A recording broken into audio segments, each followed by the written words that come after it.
Namaskar everyone and welcome to the Geeta Satsang for today. So we are here after a long gap. A little more than 1 month has passed since the last satsang. I think our last satsang that we took was on 22nd of February. So after that big gap, we are here again today by God's grace. And let us hope that we will be able to continue these satsangs in a similar way without any break in between, attending to all our other responsibilities and making sure that we make time for this satsang also. So let us get started with our satsang for today. Let us do the prarthana. By the Guru's grace and the will of Sri Krishna, we have all assembled for this Geeta satsang. May we have their guidance to be able to learn and adopt the things which will help us to grow spiritually. Let us chant the shlokas. Vasudeva Sutam Devam Kamsa Chanuramardanam Devaki Paramanandam Krishnam Vande Jagadgurum Krishnaya Vasudevaya Haraye Paramatmane Pranatah Kleshanashaya Govindaya Namo Namaha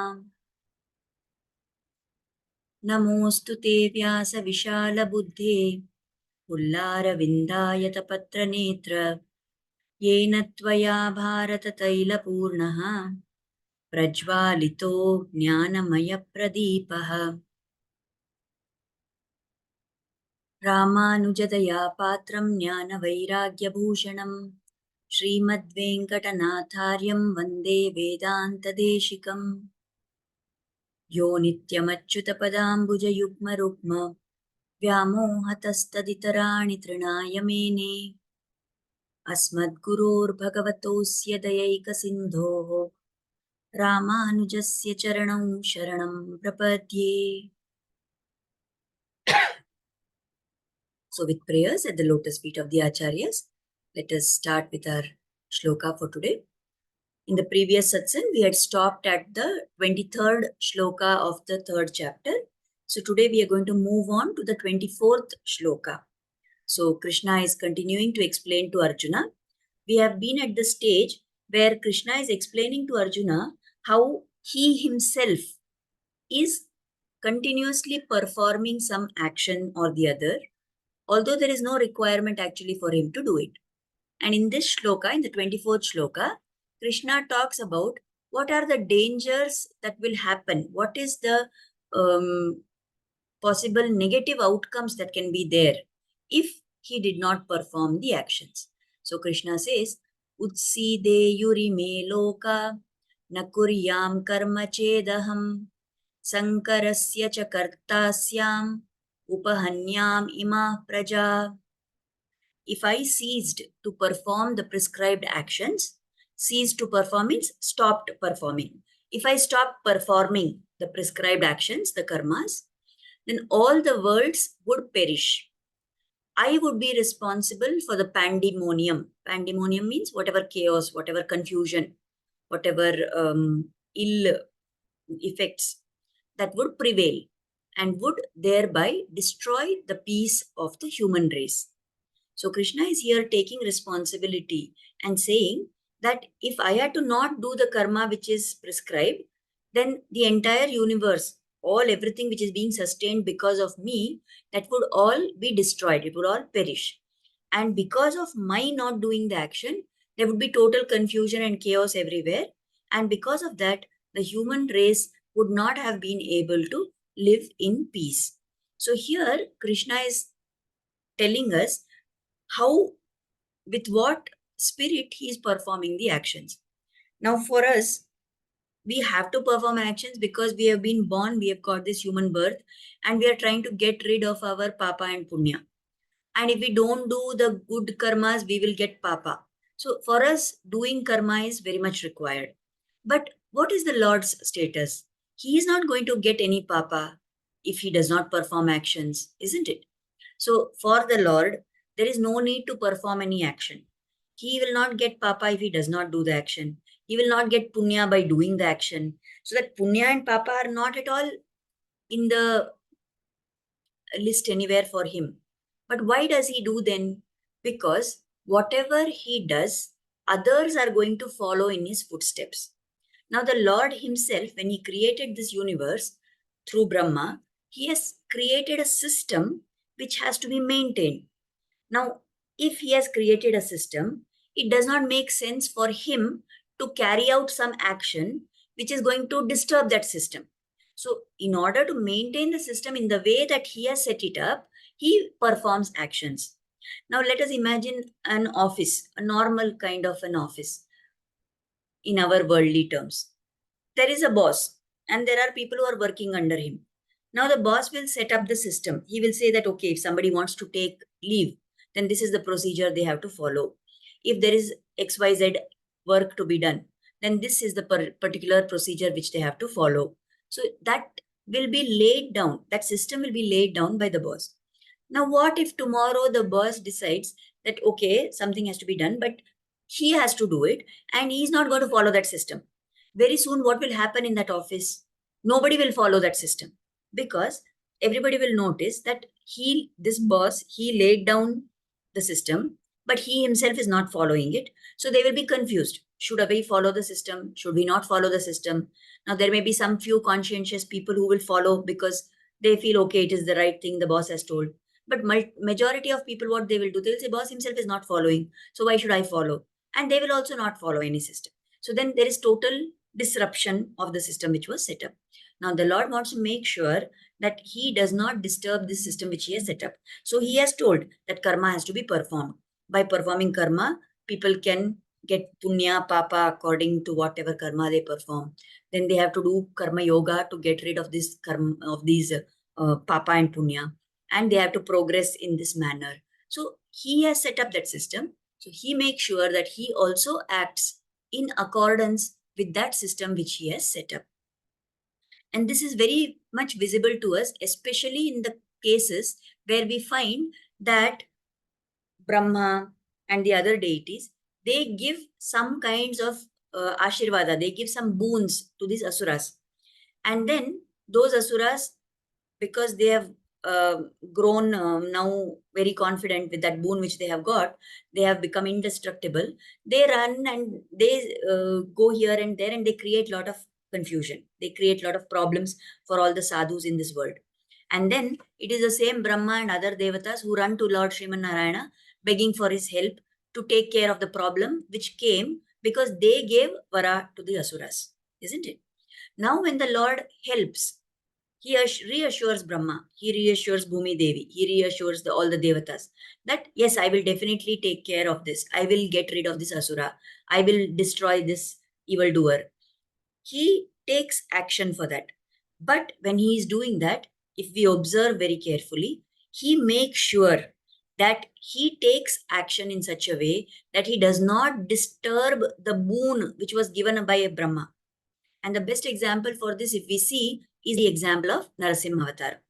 We all know the story of how Hiranyakashipu took so many boons from Brahma. So he said that I should not be killed by human being or by animal or by anybody in this world who is created by Brahma. According to Hiranyakashipu, everything is created by Brahma. So anything created by Brahma, I should not be able to kill by that. I should not be killed by that. He asked. I should not be killed in the daytime. I should not be killed in the nighttime. I should not be killed inside the house. I should not be killed outside the house. I should not be killed by a living thing or by a non-living thing. So all these conditions and terms Hiranyakashipu put for that vara that he wanted from Brahma, thinking that he was being very smart. And Brahma granted that vara to him. But then, why was Brahma confident? Because he realized that Hiranyakashipu is saying, I should not be killed by anything created by you. And that was the moment when Brahma could breathe in peace. Because he said, fine, nothing created by me can destroy Narasimha, can destroy Hiranyakashipu, sorry. But there is somebody who has created me. And definitely that Sriman Narayana is the one who is going to take care of this Hiranyakashipu. So when the Lord took Avatara as Narasimha, what did he do?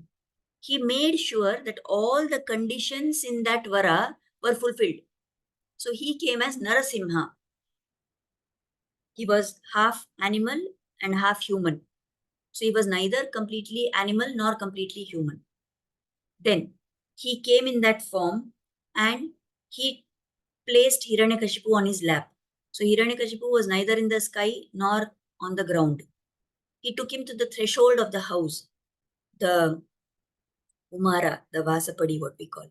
So in that place, that is neither the inside of the house nor the outside of the house. He came at the time of twilight, which is neither daytime nor nighttime. And then he killed Hiranyakashipu using his nails. Now the nails are considered, you can say they are living, you can say they are non-living also. Because the nail grows. So when the nails grow, they are living, they have life. But if you cut the nails, there is no pain. So they are non-living. In that sense, each and every one of the conditions that were set by Hiranyakashipu, the conditions of the boon which were given by Brahma, all those the Lord made sure that he did not go against those conditions. Now, what is the need for the Lord to do this? He is the Supreme One. He is Sarveshwara. He can overrule Brahma, isn't it? He can say, this Brahma is being very foolish and giving such a boon. And he has done like this. And that's why, because I am the higher authority above Brahma, I'm going to overrule all this and I will go and kill Hiranyakashipu, regardless of the vara given by Brahma. But the Lord does not do that. Why? Because he has created this sthana, this position of Brahma. Some Jivatma who has attained a lot of a lot of punyas has got the necessary level of punya and necessary level of merits to go and occupy that position as Brahma. So that Brahma has a role to play in the Lord's set of system.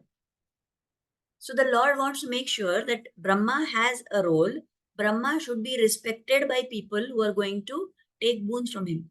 So the Lord does not want people to lose respect for the position occupied by Brahma. And that is why he works his way around all the conditions which were there in the boon given by Brahma. So also in case of Ramavatara, when Ravana asked for a boon, he said he should not be killed by Devatas, nor by Rakshasas, Asuras, animals, anybody. But he didn't talk, sorry, not animals, he didn't talk about human beings because he thought human beings are below his dignity. They are not at all capable of aspiring to, do any harm to him. And that is why, in that case, the Lord came as a human being and he took avatara as Lord Ramachandra. So, like this, the Lord has set up some systems and he wants to make sure that when he's doing the karmas, when he's performing some actions, he wants to maintain that system which he has set up, and that is the way in which he performs his actions. Now, if we look further into this, how do we know that this Lord is doing his karmas, or what does he mean by telling us to do some karma? Isn't it? So, in the part of the Vishnu Purana, the latter part, the part which comes as an annexure to the Vishnu Purana, which is called Vishnu Dharmottara Purana, there is a verse which is there in that. So, in that, the Lord says, Shruti Smriti Mamaeva Agya Yastam Ullanghya Vartate Agya Chedi Mama Drohi Mama Bhaktopi Na Vaishnavaha. So he says, he's telling very clearly that whatever is told in the Shrutis and Smritis, right? That is whatever we consider as Shastras, the Vedas, the Upanishads, the Darshanas, the Puranas, the Itihasas, everything. So that which is told in the Shruti and Smriti, that is my Agnya, that is my order. And people who don't follow it, they are Mama Drohi, they are offenders, they offend me, they are traitors to me, and they are not my bhaktas, they cannot be considered as Vaishnavas. So here we have a very clear definition of what it is that we should do to be bhaktas. What is it that we should do to be Vaishnavas? Just follow whatever the Lord has told in the Shastras. By following that, we make sure that we are not offending him. Now, this Lord who is telling us all this, he is described as akarma vashya. He is not bound by any papa and punya. For us, there is papa and punya. What is this papa and punya? Something which the Lord says is correct. Yes, this is the right thing to do. and he has told that in Shruti and Smriti, that is punya. And if he says that this XYZ activity is wrong, then that itself is papa, isn't it? Like, for example, if we in our worldly life, all of us human beings, we perform some robbery, we go there somewhere, we rob something from someone, then it is considered a crime. It is an offense on our part. It is it is going to fetch us papa. But when Lord Krishna came and took birth, and he went to Gokulam, and he went to all those gopas and gopis and played around with them, and he went and robbed the butter from all their homes, is that papa? Definitely it is not. That action is praised because it is something which is done by the Lord. To him, that rule of papa and punya does not apply. So whatever he says is correct, is correct. So if Krishna robs butter, it is correct. And if we rob, it is wrong. So we must understand this difference. And yet, the Lord, in the larger role that he plays in this universe, he is continuing to perform all actions. In fact, this whole thing of Krishna robbing the butter, he would take the butter from the pot, eat it, and then he would throw that pot and break it and have great joy in that action of breaking the pot and eating the butter. So the acharyas explain the inner meaning of that. The butter inside the pot is equivalent to this Atma of ours, which is inside our body. So at the time of death, the Lord picks up this Atma and takes him further to himself. And he breaks that pot, which is this body. So by breaking this body, the pot, the Atma or the butter is taken by the Lord. Now, to whom does that Atma belong? That Atma is a belonging of the Lord himself. So when he takes away that Atma, will you say he is robbing the Atma? Definitely not. He is taking what is rightfully his, isn't it? If this pot hangs on to that butter and says the butter is mine, then it is the pot who is the robber.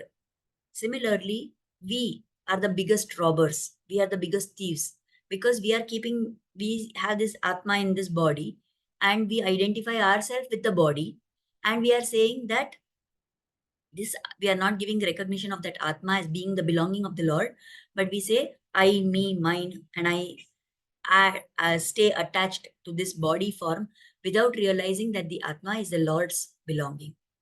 Right? Now, for the Lord, by doing any action, he has no goal which he has to attain. He has no particular purpose to be done. He has no wishes to fulfill. There is no papa and punya for him. And yet, he performs karma. Why? Because he wants his devotees to be protected. He has said that if he does not do, then people will not follow. And then if people don't follow, there will be total pandemonium. And because of that, the peace of the human people will be destroyed. Now, in the context of this Bhagavad Gita, where Krishna is explaining to Arjuna, he is telling him that you have to do karma yoga. Arjuna has been saying, I will give up all this fighting, everything. I don't want Rajya and anything. I will go to the forest, I will take sannyasa, and I will do dhyana, and I will live my life like that. Right? So if Arjuna does that, Arjuna is a role model for so many other people. Arjuna is a great example for what a Kshatriya should be like. Now, suppose Krishna agreed to Arjuna's plan, or if Krishna advised Arjuna that yes, fine, you don't do karma, you do jnana yoga, what is going to happen next? Everybody will say, oh, Arjuna himself has not performed his actions. Why should we? Krishna has accepted Arjuna not performing his actions. So it's okay for us also. So whatever Arjuna does, all the praja will follow. All the praja means the Kshatriyas will follow Arjuna's actions. And then if there is no one to perform the duties of the Kshatriya, what will happen to the social setup? The entire social order will be destroyed.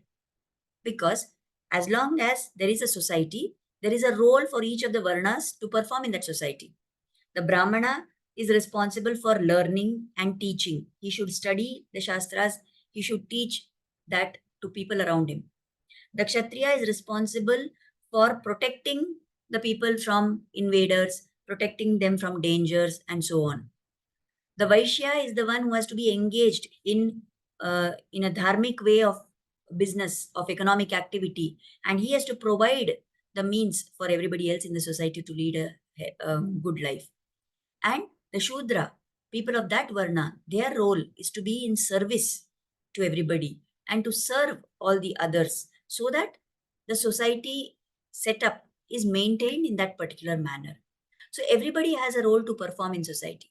If the Kshatriyas, instead of doing their action of protecting society, are going to say, see Arjuna, he went to the forest, he did Jnana Yoga, and he went in that path. So we are also going to give up our action of protection and we are all going to involve in Jnana Yoga. Then nobody is going to be there to follow the duties of a Kshatriya. And because of that, the social order will be completely disturbed and that will lead to the downfall, chaos in society. So this is the reason, this is the larger picture which Krishna is having in mind. And that is why he is telling Arjuna that you should not be doing Jnana Yoga, you should be doing Karma Yoga. And this is very important because Arjuna is in a role, he is in a situation where his actions are bound to be imitated by other people. So we will stop here with this shloka for today. In the further shlokas, Krishna is going to explain further about how somebody who is in a position of power, somebody who is in a position to influence other people in society, how they have a great responsibility. That will be stressed and emphasized by Krishna in the coming shlokas. So we will take that as they come. For today, only this one shloka. And the message we need to understand very clearly is, for the Lord, there is no need to perform karma. And yet, he performs. Because if he does not perform, there will be complete confusion in society. If he does not perform, people are going to take his example and say the Lord himself does not perform. Why should we? So, he performs actions, although there is no need for him to do any karma. What is our role going to be? We should take inspiration from the Lord and we have to continue performing whatever actions we have been told, which has been prescribed for us by the Shastras. So that is what our role should be like. So with that, we have come to the end of our topic for today. So let us offer Kritagnyata. Let us offer gratitude at the holy feet of Sri Krishna and Guru for inspiring us to start and join this satsang. And let us pray for their blessings and grace to always be on us. Thank you everybody for joining into the satsang. And we will meet again next week, next Thursday as usual. One thing I wanted to express my gratitude to all of you also for being so understanding of the fact that I could not take the satsangs for all these days. The events around my father-in-law's demise and all that, they were no doubt a difficult time, but by God's grace, yes, we are getting through it with considerable amount of good ability to get through it. So that also comes from the Lord only. There was one realization I had during that entire difficult period of, say, around 2 weeks. And I'd like to share that with you because it's very relevant for all of us. When we are at that stage of life, when the life force is going to, go away from us, then it is very difficult at that time to keep our mind on God. Like, to give the example of my father-in-law, he has been always a very spiritual person. He has constantly been involved in prayer, reciting all the Divya Prabandham. He was completely steeped in the philosophy of the Alvars. And he not only was not that he had just bookish knowledge, he had actually adopted all those things in his life. He was a very simple, a very humble soul, absolutely no ego, totally wanting good for other people, never wishing, No, pujas and all. But I don't know meditation. never wishing bad for other people, never criticizing anybody. That was his kind of, personality. So you can say that whatever the Shastras teach us, how a person should be, how should be somebody who has surrendered to the Lord completely, that all those qualities my father-in-law had. And I am very blessed to be his daughter-in-law. So despite all that, at the time when there is physically the body is going through a lot of pain, right? At that time, the mind runs along those lines of what the body is suffering. And because of some medications and all that, there was some, what you say, lack of clarity. The mind was wandering. Then he was recalling old things and he was in some kind of mental confusion towards the very end. And at that time, there's no question of somebody remembering to chant God's name, of them being able to. It's not about remembering. Your mind, your body are not cooperating with you. So it's so true what is told, no? That at the time in the Mukundamala also, Sri Kulashekar Alvar has told that prayana samaye kafavata pithai kantavarodhana vidau smaranam kutaste. When this time of this prayana, of this prana, at that time, when death is very close, there is kapha, vata, pitta, and all these bodily things torment us. So at that time, where does the smarana of the Lord come? Where is the chance for that to happen? That is very unlikely. And that is why, and if that was the case for somebody like my father-in-law, who all his life had been completely in devotion, then imagine the condition of people like us who are not so much into it also. So it is very important that now, at this point of time, when we are in full possession of our senses, our body is in our control, our mind is within our control, at this time, we should make all efforts possible to engage ourselves actively in sadhana. It is the Lord's grace that we are having this opportunity and that we know about Him, that we know about the power of Namasmarana. So at this time, we must make maximum utilization. And the Lord has reassured that aham smarami bhaktam nayami paramangatim. So when your mind and body are in good condition, if you offer yourself to me, if you surrender at my feet, and you have completely given up any sense of yours in whatever you have, then at the time when you can't think of me, I will remember you and I will make sure I take you to my ultimate abode, to Sri Vaikunta. So it's so important for us, when we are in full possession of all our faculties, we should keep doing whatever we can to keep chanting, to keep doing our Adhyatmic sadhana. And that is the only thing which we can hang on to. So we must remember this. So this was one realization that struck me very much during those few days. And even when I was having that realization, I thought that, yes, this is something I must share with our satsang members, so that we all get little more motivated to become little more serious about our sadhana and to put in efforts to do whatever we can when we are in good health, in good condition. Now, during that time, although my father-in-law himself was not able to remember it, but when we played some stotras or some parts of the Divya Prabandha, at that time, in that condition also, his lips were moving and he was then able to chant along. So it is told that this, hearing sense is something which stays with us for the longest time. All the other senses may start failing early on, but the hearing sense is always active. So we must keep listening, and through that ear, that name of the Lord will wake us up, and we will be able to connect with it in that manner through this sense of hearing. So let us take yet another resolve, right?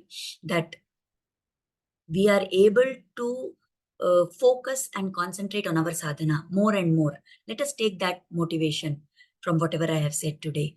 And let us pray that Krishna will bless us and Guru will be with us and take us along. It is not enough for us to make up our mind. The Lord should also make a sankalpa for us. He should, permit us. He should wholeheartedly be with us in this decision. So let Him bless us to be able to do this. Thank you very much, everybody. And we will meet again next Thursday. So Ranjini is saying, in spite of the bereavement, you've been able to engage us. Yeah, that is the Lord's grace, Ranjini, that we are able to keep a mindset like this.